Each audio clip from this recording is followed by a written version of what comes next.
everybody, it's Nick Chino from VigilanteDetective.com, and welcome to my review of the 13th studio album from the Manic Street Preachers. It's called Resistance is Futile. Alright, just to give you a little bit of history on me and the Manic Street Preachers, I'm a huge Manic Street Preachers fan. I've been a fan of theirs for about 20 years, and as you can see, let me just show you, I'm wearing my Manic Street Preachers Holy Bible Tour t-shirt from 2015. They played the album in full at the Danforth Music Hall in Toronto a couple of years ago, and that was amazing. But it's time to talk about the present of the Manic Street Preachers. Like I said, Resistance is Futile, is their 13th studio album. They've been going strong for so many years, and I have to say, this album is a real treat. You know, the Manic Street Preachers are one of those bands from the 90s that is still making great records. You know, there are some bands that I enjoyed back in the day when I was a teenager and in my 20s that, you know, their first albums were great, and then from then on, it was just a lot of crap. But Manic Street Preachers have continued to reinvent themselves and put out great music over the years. They've never lost their sense of melody, and I'm happy to say that Resistance is Futile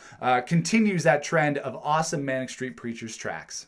The album itself is kind of, you know, when I was listening to it, it kind of seems like it's split into two halves. The first half is very much reminiscent of the orchestral, melodic Manic Street Preachers that we know from records like Everything Must Go and Postcards from a Young Man. And then I was surprised that the second half of the record's a little bit dirtier, a little bit more guitar-driven, and a little bit more like the records like The Holy Bible and, Send Away the Tigers. And I really, really enjoyed that. The second half of the record kind of takes more of a rock turn. As usual, the Manics bring it on this record in terms of performances. You have James Dean Bradfield's amazing voice. His voice just gets better and better. His guitar licks are awesome. He still has those kind of, GNR-esque guitar licks that are super catchy that make every Manic song awesome. You got Sean Moore on drums, just keeping everything going. And they got Nicky Wire on bass and lyrics. And, this album contains some of his all-time great lyrics. So each of the Manics just brings it on this record, and they sound fantastic. Just taking a look over at my computer here. Sorry, I got to look at the song titles. I haven't quite memorized them yet. But some of the highlights for me include People Give In, Distant Colors, which is one of the singles. Liverpool Revisited, another single. And then songs from the second half of the record, which I think I'm going to, be listening to a lot more. Sequels of Forgotten Wars, Hold Me Like Heaven. That's a great song. Broken Algorithms. And then one of the bonus tracks called Soundtrack to Complete Withdrawal. Those songs are the highlights on the record for me.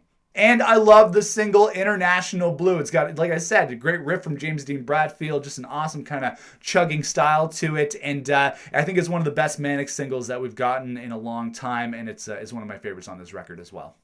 The only thing I was thinking when I was listening to this album, because, a lot of albums, they're pretty front-loaded. They start out with all the stuff at the beginning, and then they kind of fade off near the end. And this album is very front-loaded in terms of the songs that the Manics have already released to the public. International Blue, Distant Colors, Dylan and Caitlin, as well as some of the other songs. Those are all up on the first half of the record. And then, like I said, the second half gets a little bit rockier, and I kind of wish the album was reversed. That you had the rockier songs at the beginning of the record, and maybe near the end of the record with, kind of like some ebbs and flows throughout. I just wish there was maybe a little bit of, rejiggering of the track list.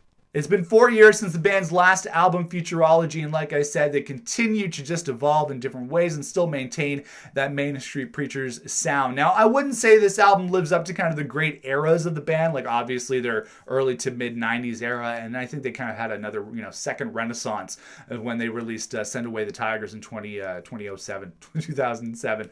That was kind of a renaissance for them, and then up until Futurology, it was kind of like a rebirth in the Manic Street Preachers. I don't think this album takes them in a direction so crazy that, fans are either going to hate it or love it. I think it's a little bit more of the middle ground for Manic Street Preachers, but overall it's a very solid effort. I'm going to give the new album from Manic Street Preachers, their 13th album, Resistance is Futile, I'm going to give it an 8 out of 10. I can't give the Manic Street Preachers anything lower than that, simply because they work so hard and put so much craft into their music, and it shows on the record. It shows that they never rest on their laurels. They're never just resting on their old hits, which they have lots of. They're still doing cool things. It's a little bit of a middle of the road record for me. It hasn't, maybe it will. It hasn't stood up to me so well as like some of the other records, over the last couple of years, but it's still a worthwhile listen. If you're a Manic Street Preachers diehard fan or you're a new listener, I'm going to give Resistance is Futile 8 out of 10. Also, make sure that if you're getting the Manic Street Preachers album, like all their albums that they released over the last couple of years, get the deluxe edition. There's 2 extra tracks on there. One of them sung by Nicky Wire, which is always a treat because he's got such a distinct vocal style. So that's cool as well. And they come in these really awesome, not the digipacks. They're more like books. They're about this big, and they're really, really cool. They come stacked with, an extra disc with the demos of the album, some bonus tracks, and other good stuff. So if you're going to go with this record, make sure you spend the extra couple of bucks and get the deluxe edition of the new album from the Manic Street Preachers. That is it for me, guys. Let me know what you think of the new album from the Manics in the comments below. Make sure to like and share this video. Make sure to subscribe to Vigilante Detective on YouTube and to check out the channel and the website at vigilantedetective.com. Follow me on social media at The Walking Nick, and we'll see you guys again for the next rock album review. This is Chino, out.